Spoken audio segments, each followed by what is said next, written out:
Hello guys. 'Di ba sa mga dating, ligawan, marami ang mga nagpapanggap na single kahit na meron na yang karelasyon or meron na yang asawa.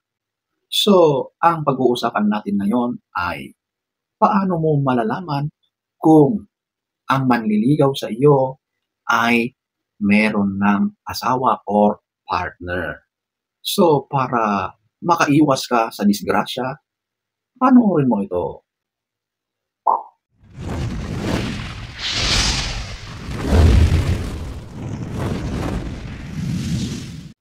So, itong pag-uusapan natin ay para sa mga kababaihan, pero applicable ito sa lahat. Okay? So, wag na tayong magpaligoy-ligoy. Number one, ito, yung meron siyang suot na ring or ito na yung wedding ring. Okay?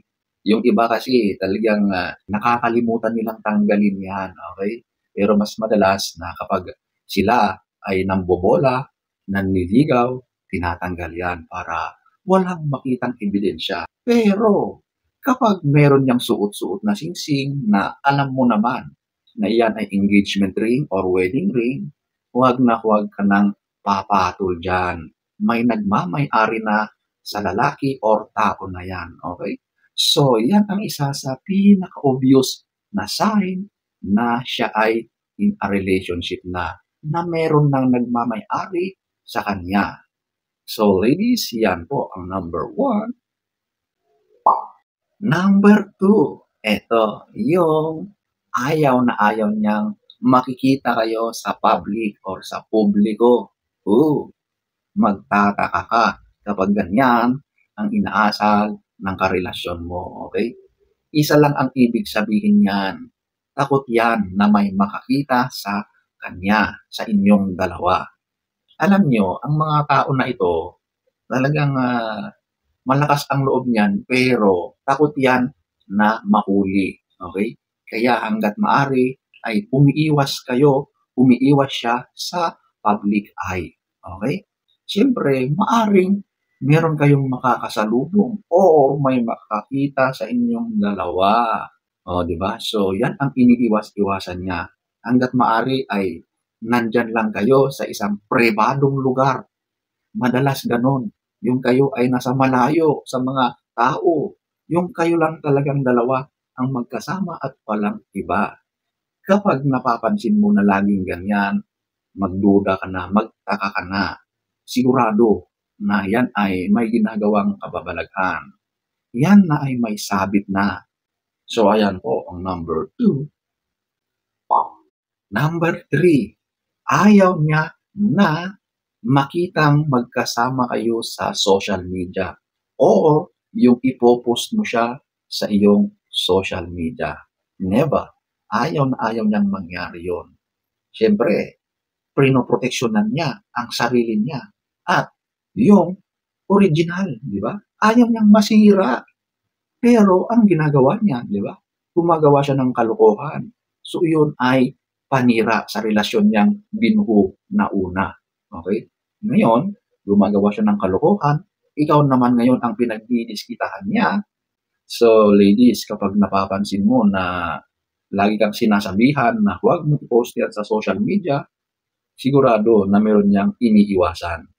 Ayaw niya na mabuking siya dahil lang sa SOCMED. So, kapag magkasama kayo, hanggat maari ay hindi kayo nagkukuhanan ng mga photos or larawan ninyo.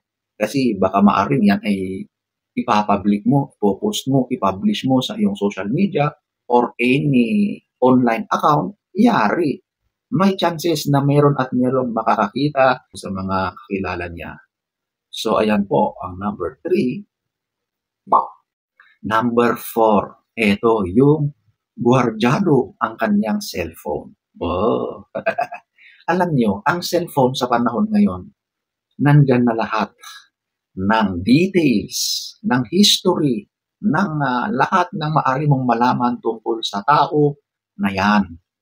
Kaya kapag off-limits ka sa kanyang telepono, ipinagbabawal niyang makita mo, sigurado na may something ang tao na yan. Madalas, meron na yan. May iba na yan.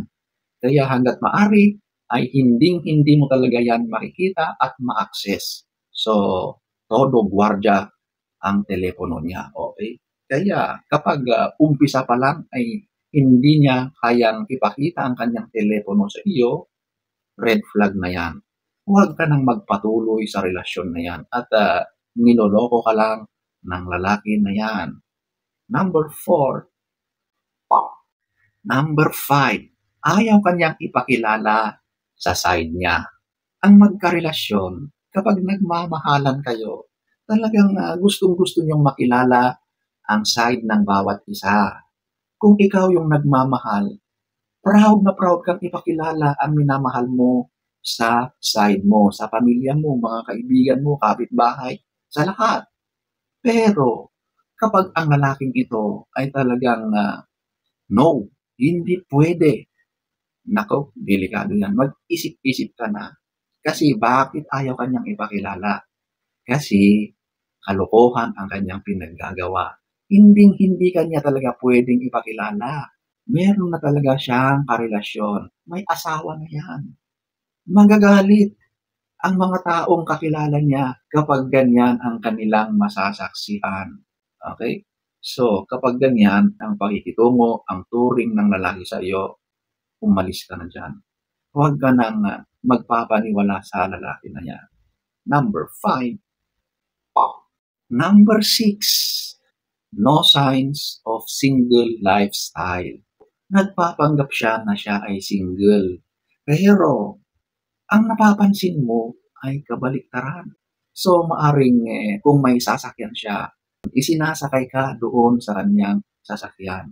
Ngayon, marami kang napapansin, di ba? Doon sa kanyang sasakyan, makakakita ka ng mga buhok. Buhok na hindi sa kanya.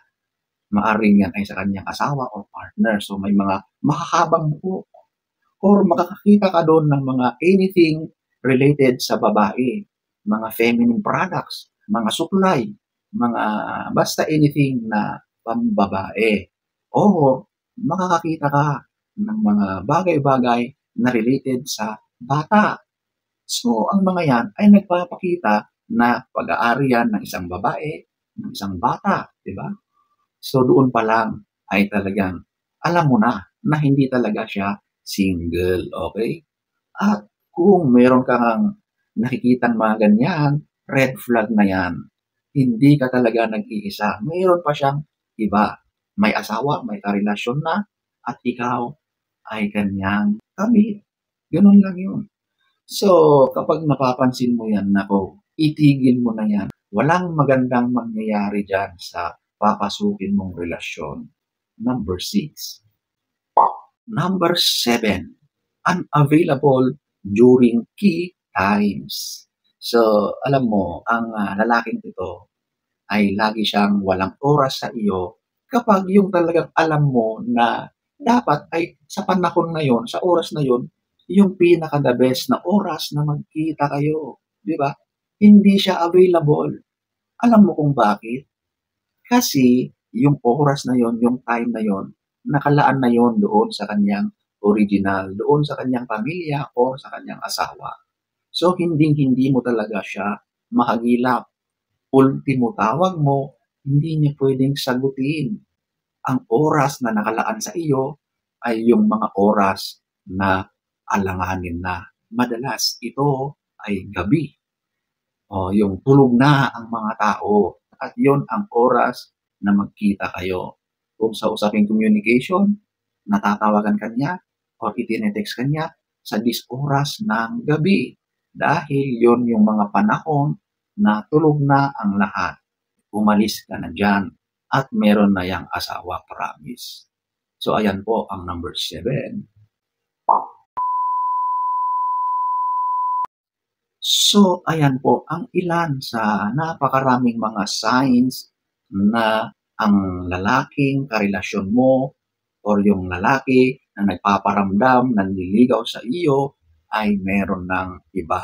Meron ng asawa, partner, karelasyon. So, sana ay nagustuhan nyo ang ating topic for today. next story time. Don't forget to subscribe.